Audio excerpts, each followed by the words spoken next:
go out. It's gonna be better without my glasses. That glare is gonna be annoying and distracting for us all. But hi. This is the first official sit-down video that I'm gonna have. I say the first official one because I imagine there's gonna be quite a few more. There's a lot of shit we gotta go through, but this specific video, this one today, I want to talk about, I guess essentially the road and how we got here to where we are right now today in a house, right? for a little while, how we got to this point in time.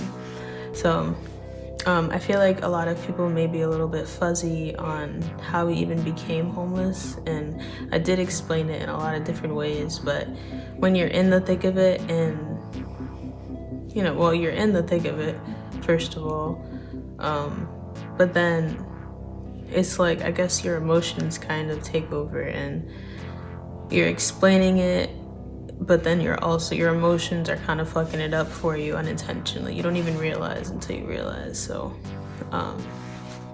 that's kind of what it was. So I feel like it might be a little bit fuzzy for everybody, but literally we became homeless from trusting people.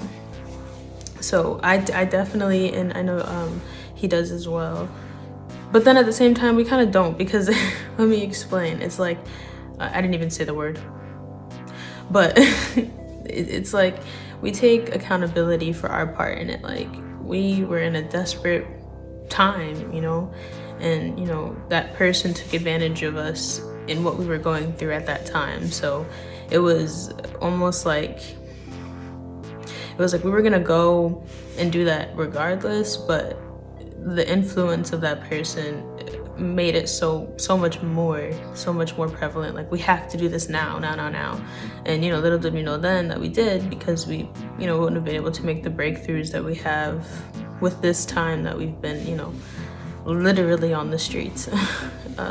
Which is crazy because sorry, hood should come off, right? I'm inside, I'm not outside. But yeah, so basically it all kind of really started from 2021, January 2021.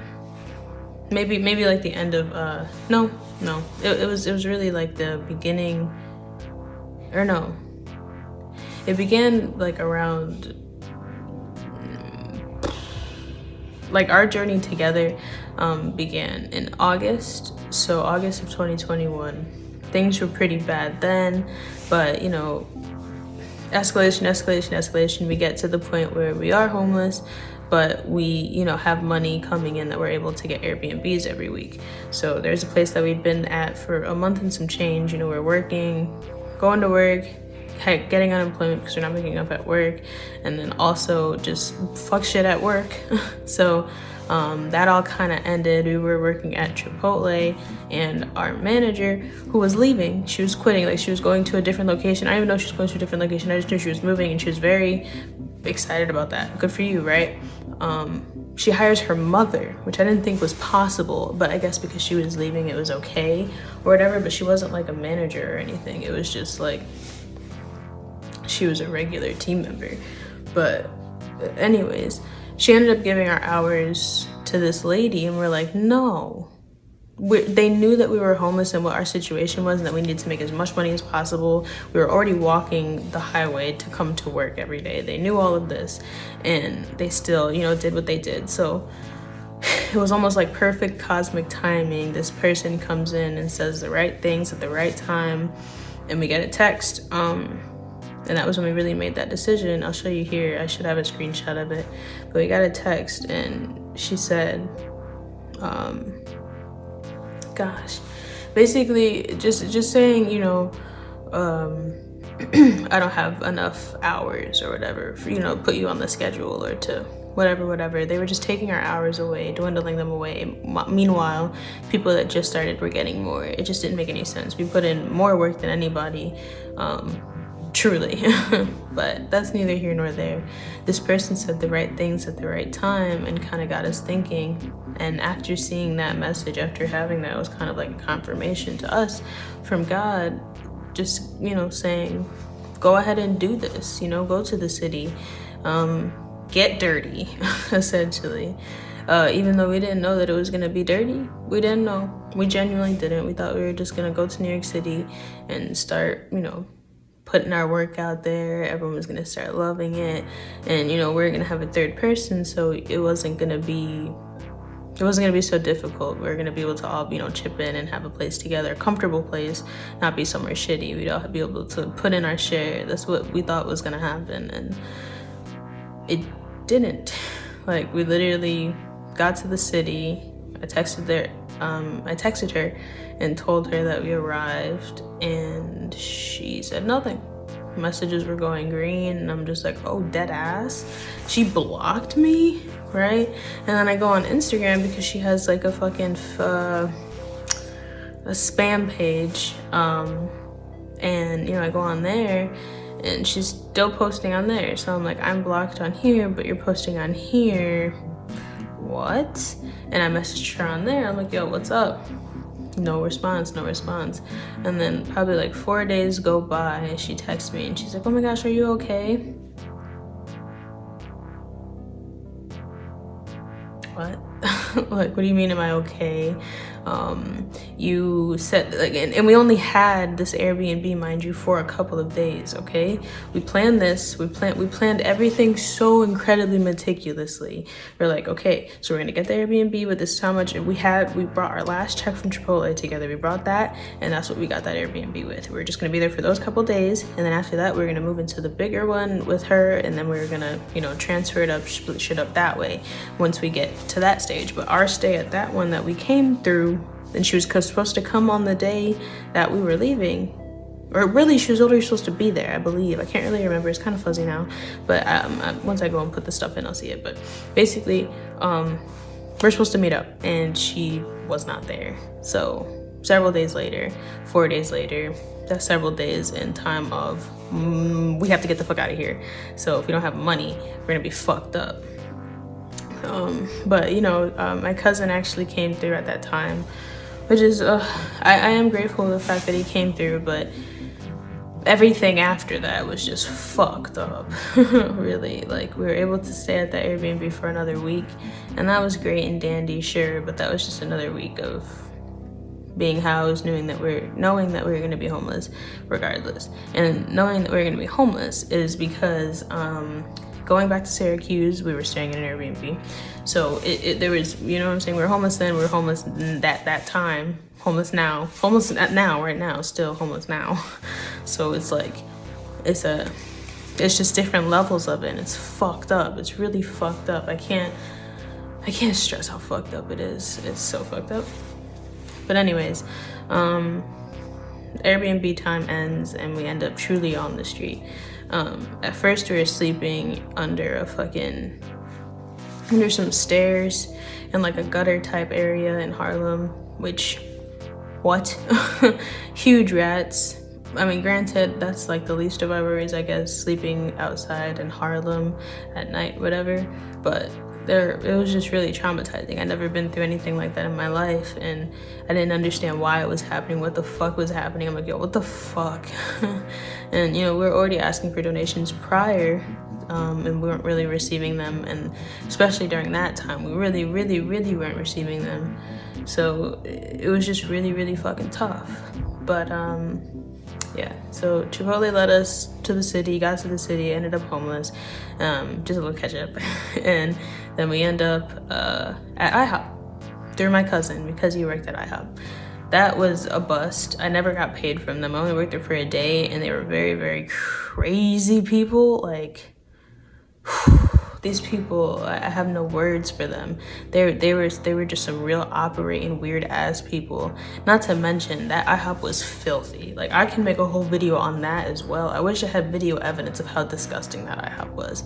I imagine now that that's how every IHOP is, but it was really nasty. There was a fucking meat bin. A meat bin. Okay, you're putting mad random, like, you cook some sausages, you put them on top of sausages you cooked 20 minutes ago. That type of shit, okay? No FIFO anywhere. Nowhere. I'm pretty sure that's what that is. First in, first out, yes. FIFO. But anyways, stayed there for a day. Never got paid. Moving on. Back outside. Now we're in Washington Heights outside. No longer in Harlem because the IHOP was in Washington Heights. That was our last day. We had all of our stuff because we were bringing everything that we owned with us everywhere that we went because where else are we gonna put it? So yeah, I ended up on the streets in Washington Heights and was sleeping in the park. I forget what park it was, but it's a pretty big one. It has like a gym on the other side. And we did that for about 2 nights. We slept out there, but it just got too bad. It got too sketchy. And one night we just could not go to sleep. We couldn't figure anything out. We just got on the train and just kept riding. Just got on the train and kept riding. And we ended up in Lower Manhattan, or Midtown. That was the first time I'd ever been to Midtown. I never realized I'd been to Midtown before when I went to New York City by myself in 2018. I thought I was relatively familiar with it, but everything changed when I got there in 2021. But yeah, it's definitely very different here now than it was then. And when we ended up down here, it was like still the crack of dawn. I don't think the sun had even come up. It was trying to, and it was the summer, so it was like, you know, those cold summer mornings. I can't really explain it, but it was just, it felt horrible. Not as horrible as it felt later on when we were outside and it was actually freezing outside, snowing outside, freezing rain and shit like that, like crazy stuff. Not as much as then, but it was still, you know, the first time, it was like the first for everything that we were experiencing in that first week of being homeless. Like it was almost like we literally weren't sleeping. We were staying up for days and then we realized we were staying up for days and it got fucked up. But moved on from that. We ended up Midtown. Now we're in Midtown trying to figure out what to do. We get approved for Uber Eats. So then we started doing Uber Eats. We're literally running people their orders all over Midtown. Sometimes beyond that, but our limit for the most part was in Midtown because that's, you know, where it was the safest, I guess, for us to sit at. Because, you know, both of us can't go because someone has to watch all the stuff. Going to drop people's shit off with all of our bags we tried it for the first week. We did. It was not proving to be easy. It wasn't easy, and it wasn't, you know, getting us money really because excuse me, because, you know, we're a little bit slower. We're carrying all of our bags and your food, so it's just a fucked up situation. So you know, eventually started sitting in Midtown and found ourselves in Flatiron. And then Flatiron was the hunting grounds ever since, really. The entire rest of the 7 months that we were outside, 8 months actually. It was definitely 8 months. Flatiron was that area where we were able to work and, you know, make money to eat that day sometimes. It really isn't a livable wage. You can do Uber Eats if you have a house, of course, because you can, you know, work all day, get really sweaty, whatever. That's if you don't have a car. That's if you're using a bike or you're walking, because there is that option. It's a very great resource, I think, especially in New York City. But it's like, that's fine and dandy, but it's very hard to do that as a homeless person because you have to replace your clothes. How are you gonna stay clean? How are you gonna stay clean? That's the main thing, because I sweat a lot. So in the summer when we were running shit back and forth, I was like, I felt gross. I was drenched in sweat by the end of it. Obviously the person's food is fine. My shit is fucked up. Me, I am. So it's like, okay. It's just, it's not a livable wage for people that are living outside. But yeah, so amidst all of that, I ended up getting a job at Gregory's Coffee, and CJ ended up getting a job at Sticky's. Both ended horribly. Sticky's ended because of racism, and Gregory's ended because of racism. Wonderful, isn't it? I love that. I love that, especially since I left my job in Syracuse because of a racist lady. I love that. I love being 21 and having to leave jobs because of racists. I love that. I love that for me. I love that. Right? But anyway,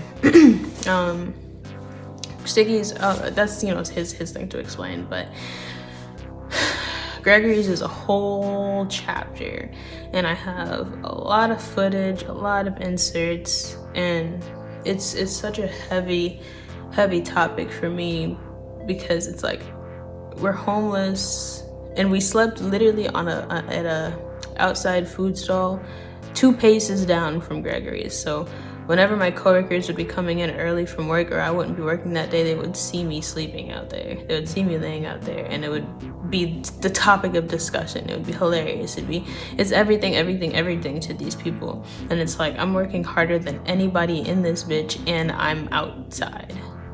So it was literally a spit and a kick to the face, honestly. To give a fuck so much about a company I never heard of. I just really like making coffee, and I'm gonna have my own coffee shop one day. I'm proclaiming that is gonna be a thing. It's gonna be called Taniahuey's, and that's that. So feel how you must.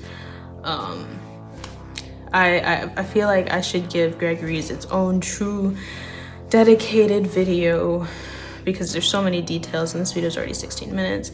I don't want to keep, I'm giving you guys a straight up boom timeline of what happened and how everything turned out. So sorry, here's my career now. But yeah, so that's the timeline of, went through Gregory's. Gregory's ended abruptly 3 months after employment, abruptly, over bullshit. And then we were down bad, the worst that we'd been, literally, because we were still sleeping on that same bench that was 2 paces away from from Gregory's. And I know that I was an amazing employee. I know that I made impacts on customers, because that's what I do everywhere I go. I do that. That's who I am. So it really hit different when I would see customers go in there that saw me and knew what happened, because I went super, sorry, the word has escaped me. I went online with it. I went online with it, and it got no traction, really. I told everybody about it. All of my coworkers knew, obviously. They knew what the fuck happened. They knew that I was homeless, and they were the people that were laughing at me, making fun of me. So it was like, I didn't really have a defense, and I'm still gonna take them to court, because what they did was absolutely disgusting. And, that company doesn't stand for anything but hate, and I know that. See coffee differently? Nah, it's not for that reason. But, after they disrespected me, I would see customers that saw me in there every day, still going in there. They saw what happened, understood, I imagined.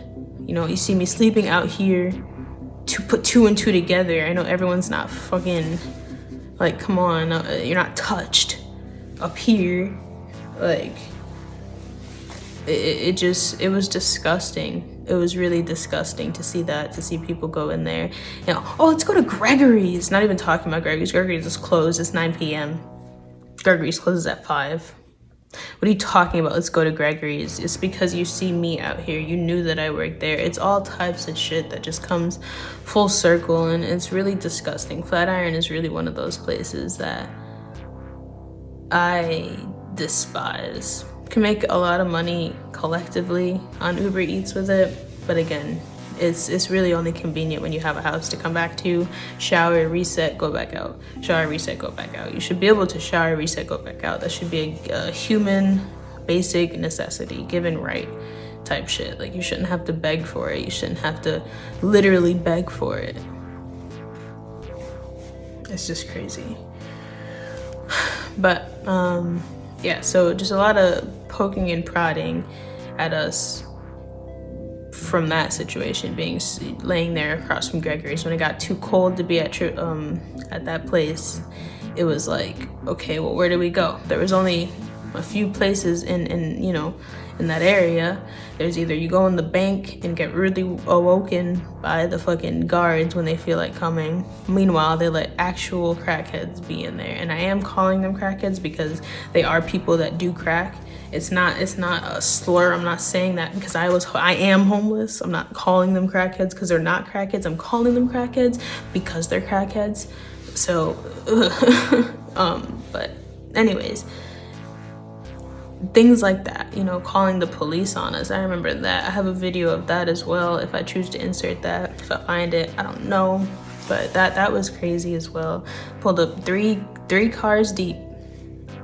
3 cars deep of pigs. It was crazy. For sleeping in the bank and then getting upset because they were really, really disgusting and rude about it. Because you weren't treating me like a human being. Fuck you. I'm always gonna get loud when somebody doesn't treat me like a human being. Are you dumb? Are you dumb? Like, anyways, so that was that. Sleeping in banks, if it got too cold, doing that, going to that whole bit. Fucking sleeping on college campus. That also obviously getting woken up by security guards and stuff eventually. Rudely or weirdly with the security guards over there. Rudely or weirdly. Some of them were weird. Some of them probably literally watched us before waking up. It's really weird. Kid you not, weird people over there. But yeah. So moving on from that, here comes November. It's really, really bad. Thanksgiving is coming up and everything. And we meet these people and they saw our situation and they heard CJ's music and everything. Well, he heard CJ's music and the other person, they didn't hear it. I don't know unless they showed it to them. But anyways, that was where the interaction started. They were listening to CJ's music together and I came up and, you know, minding my business. I was eating. Finally that day. So I wasn't really paying attention. But it was a genuine enough connection where they're like, no, like we see that you guys are real people, like you have places to be, is what they haven't said this, you know, verbatim, obviously, but they have, you know, told us that they are proud of us and they, you know, they do encourage us to continue to do better and continue to work as hard as we can. And I appreciate that because we're going to regardless, but it's like, it means a lot that someone believed in us enough to be like, nah, I'm not gonna let you be on the street. I'm not gonna watch you be on the street and struggle and still fight for your dream. I'm not gonna watch that because there's no reason. Fighting for your dream is already a struggle, but now you're outside and you have to deal with real life. So fuck your dream. Fuck what you want. You need to eat, you need to sleep safely. Like you need to protect yourself.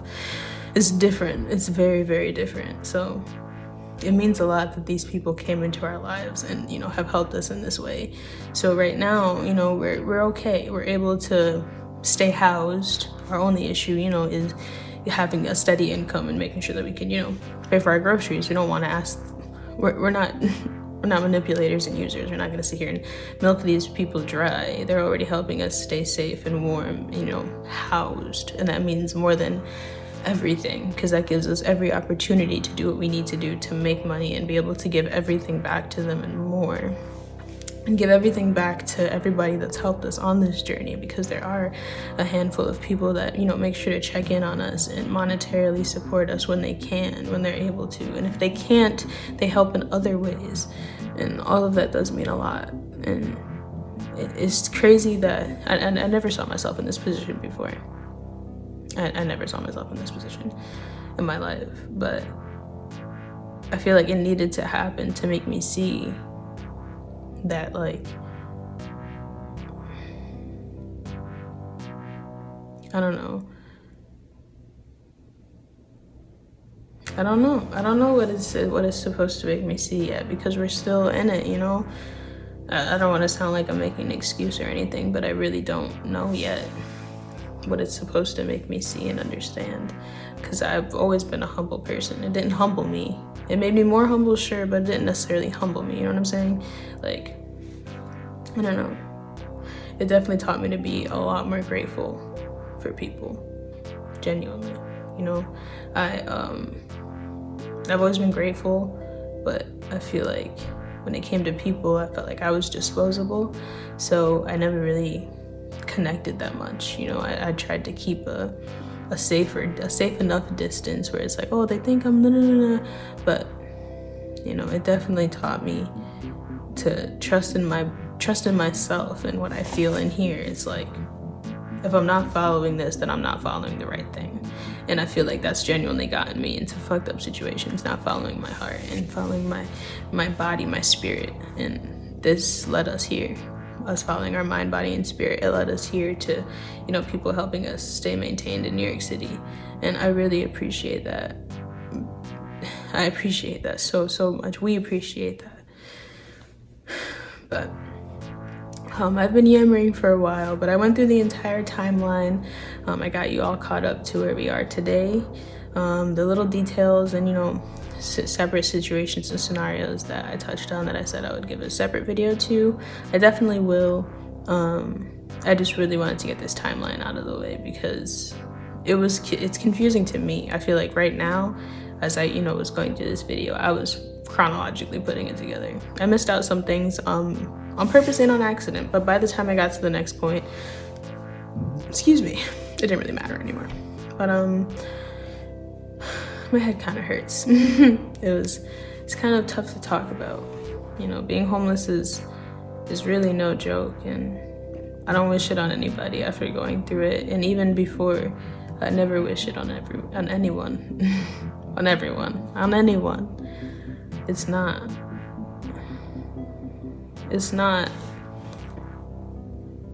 like I can't. It's so many things that it's not safe. It's not fair. It's not right. I feel like everybody deserves to be in a home, and even if, you know, you're a little, you should be housed somewhere. You should be under supervision. Someone should be treating you somewhere like a human being. I feel like, I don't know. Does that make sense? I probably just went off on a side tangent that was not necessary and is gonna cause conversation that I don't want, but I don't know. Like I said, I've been going on, and I'm gonna put at the end of this video a video that I found earlier today that really inspired me to make this, honestly, because it's really different. And I feel like this man, we need to help this man. Like, we as a community, but then me and CJ need to help this man because we've been there. To a degree, we've been there. He's been through some crazy ass shit, you'll see, but it's, you know, when he said that he, you know, his hands are cold, it's just like, there's literally, I have it's just documented. There's so many different documented things, but like, we literally could not feel our hands or our feet when we woke up, and that's waking up. There was a needle next to my foot one time. No idea what could have happened. There's so many things, and it's so different to go through it with your partner.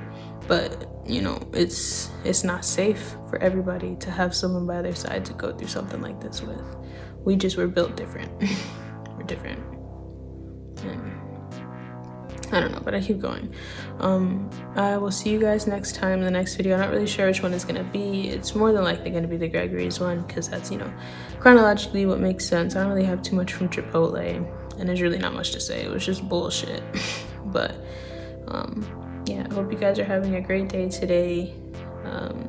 And if it's your birthday today, happy birthday. My birthday's coming up soon too, so I'm excited. February is one of my favorite months ever. Not just because my birthday, it's nice. It's Black History Month too. It's nice. But all right, bye. Tony. Yes. You're homeless in New York City. Yes, I am. Tell me about it. Homelessness in New York City is very hard. You have to be a seasoned individual to make it through these streets. Because if you're not seasoned, if you're not tough, if you don't have it in you to make it to sleep in the streets at night, then the streets will eat you up immediately, and you will succumb to drugs.